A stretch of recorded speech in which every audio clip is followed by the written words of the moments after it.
在树顶上，在树顶上。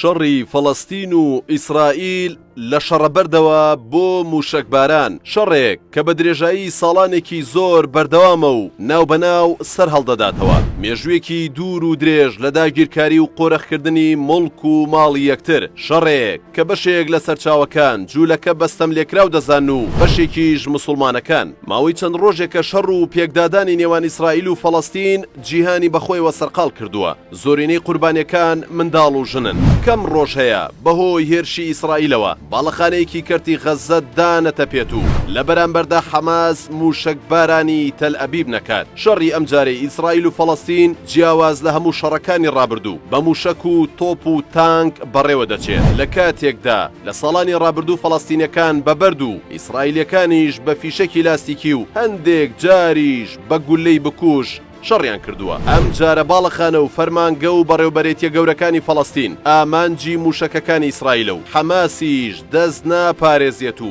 موشەک ئاراستەی چەقی تەل ئەبیبەکان هاوشێوەی جیهان لە هەرێمی کوردستان دووبەرە بەهۆی ئەو شەڕەوە دروست بووە بەرەیەکیان پاڵپشتی دۆسەی فەڵەستین و خەڵکەکەی دەکات و هاوسۆزە لەگەڵیدا و وەک بابەتێکی ئاینی سەیری دەکات بەرەیەکی دیکەش ئەگەر پاڵپشتی ئیسرائیل نەکەن ئەوە لەگەڵ فەڵەستین نین و ڕەخنە لە پشتیوانانی فەڵەستین دەگرن بابزانین لایەنی مێژوویی ناکۆکیەکانی ئیسرائیل و فەڵەستین چییە؟ بەشێک لە سەرچاو مێژوویەکان ئەوە دەگەڕنەوە کە کێشەی فەڵەستین و ئیسرائیل هیچ پەیوەندی بە دەسەڵاتی ئێستای ئەو دوو وڵاتەوە نییە و بنەڕەتێکی کۆن و مێژوویی هەیە کە دەگەڕێتەوە بۆ پێشهاتنی ئاینی ئیسلام کاتێک کە لە سەردەمی بابلیەکاندا و لە ساڵی 586 پێش زاین ڕەشای بابلیەکان جوولەکەکان لە شوێنی خۆیان دوور دەخاتەوە و دەست دەگرێت بەسەر پەرستگای ماونت تێمپڵدا کە گەورەترین پەرستگای جوولەکەکان بووە و دواتر کە ڕۆمانەکان دێنە سەر حکم و پاشان تەبەنی ئاینی کریستیانی دەکەن پەرستگاکەی جوولەکە دەکەنە کڵێسا بۆ خۆیان دواتر و پاش هاتنی ئاینی ئیسلام لەسەر دەستی حەزرەتی عومەری کوڕی خەتاب کڵێساکە دەکرێتە مزگەوتی ئەقسا و پاشان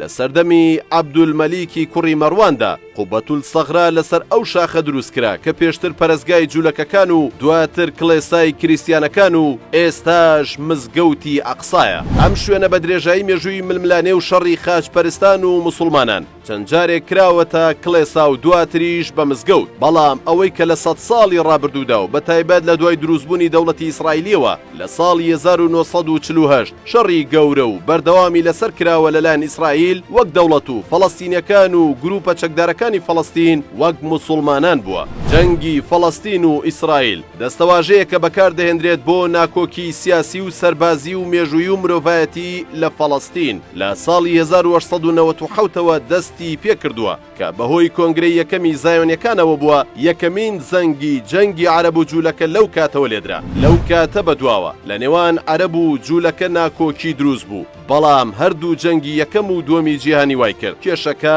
نەتەقێتەوە دوای کۆتایی هاتنی جەنگی جیهانی دووەم و دروستبوونی قەوارەی ئیسرائیل کێشەی عەرەبی ئیسرائیل تەقیەوە و لەو کاتەوە تا ئێستا ناوچەکە بەدەیان جەنگی خوێناوی هەردوولادا تێپەڕیوە هەموو ئەو ناکۆکیانە لەلایەک و کۆبوونەوەی ڕێکخراوی نەتەوەیە گرتوەکان لە ڕۆژی 29 نۆڤەمبەری ساڵی 1947 لەلایەک کە گورزێکی کاریگەر بوو بۆ گەلی فەڵەستین چونکە لەو کۆبوونەوەیەدا بڕیاری دابەشکردنی خاکی فەڵەستین بۆ سێ بەشی جوولەکە و موسڵمانان و واسێنانی بەریتانیا لە خاکی فەڵەستین درا ئیسرائیل بەشی خۆی برد بەشێکیش درایە فەڵەستینیەکان هەرچی بەشی سێمی ناوچەکە بوو کە هەردوو شاری قودس و بەیتولەحم بوو خرایە ژێر چاودێری نێودەوڵەتیەوە لە 9 نیسانی ساڵی 1948 هەردوو هێزی شتێرن و ئەرگەن کە دوو هێزی شەڕکەری ئیسرائیلی بوون هێرشیان کردە سەر گوندی دێریاسین و ژمارێکی زۆر خەڵکەکەیان کوشت بەژن و منداڵ و پیر و گەنجەوە ئەو کوشتارگەیە ترسێکی زۆری لە دڵی فەڵەستینیەکان دروست کرد و وای کرد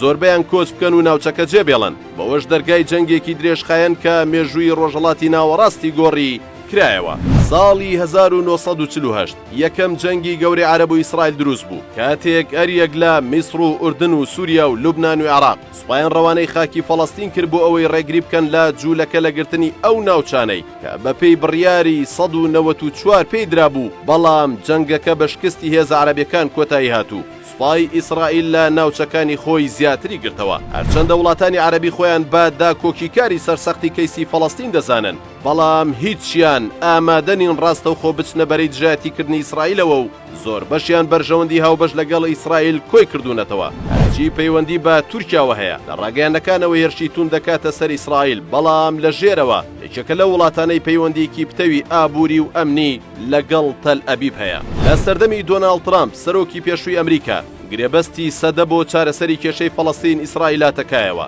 گرێبەستەکە بە شێوەیەکە وڵاتێکی جێگرەوە بۆ فەڵەستینیەکان دابین بکرێت بۆ ئەوەی لێی نیشتەجێبن لە دەرەوەی خاکی خۆیان و بتوانن ببنە خاوەنی دەوڵەتێکی سربەخۆ. بەڵام فەڵەستینیەکان بەمەڕازی نەبوون و قبوڵیان نەکرد چونکە بە جێبەجێکردنیەم کارە قودس کە فەڵەستینیەکان دەیان هەزار قوربانیان بۆ داوە دەبێتە پایتەختی دەوڵەتی ئیسرائیل. شەڕ و پێکدادانی ئەمجارەی ئیسرائیل و فەڵەستین لە خۆ نییە. دەتوانین بڵین دەگەڕێتەوە بۆ دوایین هۆشداری دۆناڵد ترامپ کە تێگوتی گرێبەستی سەدا دوایین دەرفەتە بۆ فەڵەستینیەکان. ئەوەش بەو واتایە هات